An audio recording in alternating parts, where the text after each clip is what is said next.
नमस्कार। इस नए एक्सप्लेनर में आपका स्वागत है। आज हम एक बेहद दिलचस्प विषय पर बात करने वाले हैं, स्वदेशी और जनजातीय विश्वास प्रणालियां। अक्सर आधुनिक समाज में इन मान्यताओं को सिर्फ एक आदिम जादू या प्रिमिटिव मैजिक मानकर किनारे कर दिया जाता है। लेकिन असल में क्या ये वाकई इतने सीधे और सरल हैं, या फिर इनके पीछे एक बहुत ही गहरा और जटिल ब्रह्मांड विज्ञान काम कर रहा है? आइए आज इसी विषय की गहराई में उतरते हैं। चर्चा शुरू करते ही जो सबसे पहला और शायद सबसे बुनियादी सवाल दिमाग में आता है वो ये है कि उन समुदायों के ये धर्म के असल मायने क्या हैं जिनके पास कोई लिखित पवित्र ग्रंथ है ही नहीं। सोचिए जरा, ये एक ऐसा सवाल है जो सीधे तौर पर आधुनिक दुनिया की उन कठोर परिभाषाओं को चुनौती देता है जहां धर्म को किसी एक किताब या किसी एक संस्थापक से जोड़कर देखा जाता है। ये हमें धर्म को एक बहुत ही व्यापक नजरिए से देखने पर मजबूर करता है। अब समाजशास्त्रियों और मानव विज्ञानियों का नजरिया यहाँ बड़ा ही दिलचस्प है। वे इन मान्यताओं को इस तराजू पर नहीं तौलते कि ये ईश्वरीय रूप से सच हैं या नहीं, बल्कि उनका पूरा फोकस इस बात पर होता है कि ये प्रथाएं किसी समाज को जोड़े रखने में और वहां एक व्यवस्था बनाए रखने में कितनी तर्कसंगत रूप से काम करती हैं। यानी धर्म को उसके काम और उसकी अहमियत के चश्मे से देखा जाता है। तो आज के इस एक्सप्लेनर में हम इन्हीं 6 प्रमुख पहलुओं पर नजर डालेंगे। पहला, इसका समाजशास्त्रीय अर्थ। दूसरा, एक जीवन शैली। तीसरा, एनिमिज्म और टोटेमवाद। चौथा, सर्वोच्च ईश्वर की अवधारणा। पांचवां, पूर्वज और मानव समान देवता। और छठा, आज के दौर में मंडराता विलुप्ति का खतरा। तो चलिए सबसे पहले बिंदु पर आते हैं, धर्म का समाजशास्त्रीय अर्थ और इसके काम करने के तरीके को समझना। इस संदर्भ में इवांस प्रचार्ड जैसे प्रमुख विचारकों का काम सच में आंखें खोलने वाला है। उन्होंने अजांट समुदाय के जादू टोने या विचक्राफ्ट की गहराई से स्टडी की, और जानते हैं क्या सामने आया? ये कोई अज्ञानता से भरा आदिम जादू नहीं था, बल्कि ये समाज में व्यवस्था और संतुलन बनाए रखने का एक बेहद कड़क और जटिल मैकेनिज्म था। पीटर विंच और इवांस प्रिचर्ड जैसे विद्वान साफ कहते हैं कि इन मान्यताओं को अपनी विज्ञान की कसौटी पर परखने के बजाय खुले दिमाग से ये समझना चाहिए कि ये समाज में क्या भूमिका निभा रहे हैं। अब आते हैं हमारे दूसरे महत्वपूर्ण बिंदु पर, एक जीवन शैली, मिथक बनाम वास्तविकता। अगर हम आज की औद्योगिक दुनिया और एक जनजातीय दुनिया की तुलना करें तो जमीन आसमान का फर्क दिखता है। शहरों में धर्म का मतलब अक्सर कुछ नियम, कुछ खास सीमाएं और विशिष्ट संस्थापक होते हैं। सब कुछ अलग अलग खानों में बटा हुआ है। लेकिन जनजातीय समुदायों में वहां धर्म जीने का एक निरंतर और समग्र तरीका है। इंसान, जानवर और प्रकृति के बीच कोई दीवार है ही नहीं। सब कुछ आपस में गुथा हुआ है। यह सिर्फ एक धर्म नहीं, बल्कि उनका पूरा का पूरा ब्रह्मांड विज्ञान है।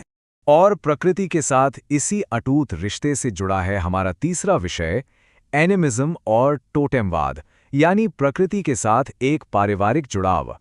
इसमें पहला कॉन्सेप्ट है टोटेमात का। सुनने में भारी शब्द लगता है ना, लेकिन इसका मतलब बहुत सीधा और गहरा है। एमिल दुर्खीम जैसे विद्वानों ने बताया कि आदिवासी समुदाय खुद को जानवरों, पक्षियों, पेड़ों या नदियों जैसी गैर मानवीय चीजों से आनुवांशिक और आध्यात्मिक रूप से जुड़ावा मानते हैं। आसान भाषा में कहें तो प्रकृति के ये तत्व उनके लिए सिर्फ कोई प्रतीक नहीं है, वो सच में इन्हें अपना असली पूर्वज मानते हैं। दूसरा कॉन्सेप्ट है एनिमिज्म या जीववाद, जिसे ईबी टायलर ने सामने रखा था।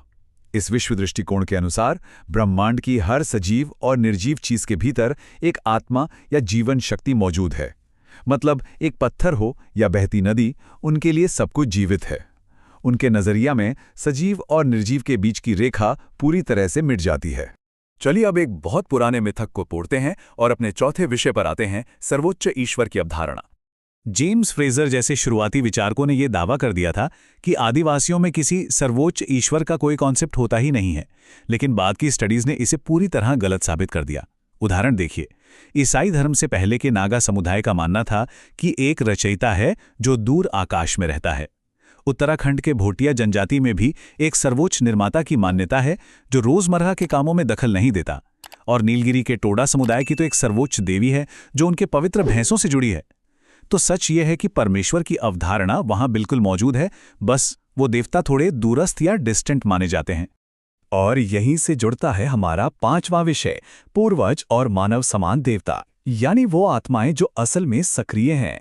अब जब सबसे बड़े भगवान तो दूर हैं, तो रोजमर्रा की जिंदगी कौन चलाता है? वो चलाते हैं स्थानीय देवता और पूर्वज।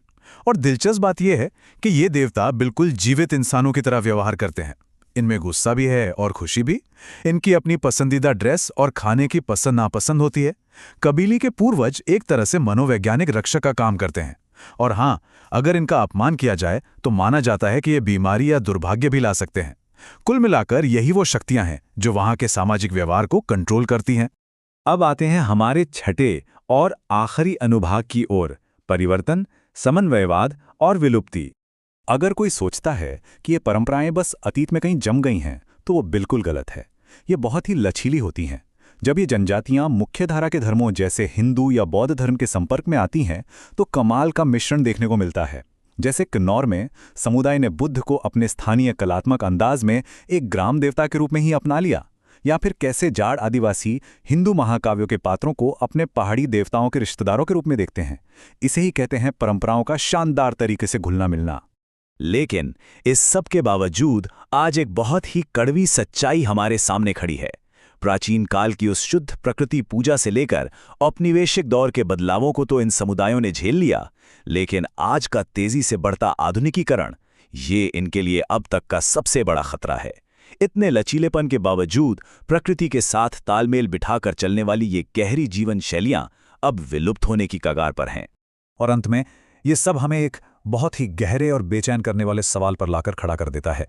जब जीवन के ये प्राचीन तरीके हमेशा के लिए खत्म हो जाएंगे, तो प्रकृति के साथ इंसान के रिश्ते की कौन सी अमूल्य समझ हमेशा के लिए मिट जाएगी। जरा सोचिए, इन परंपराओं के जाने के साथ ही दुनिया का कितना बड़ा दार्शनिक और पारिस्थितिकी ज्ञान हमेशा के लिए हमारे हाथों से फिसल जाएगा। आज के इस एक्सप्लेनर में मेरे साथ जुड़ने के लिए आपका बहुत बहुत धन्यवाद। मिलते हैं अगली चर्चा में।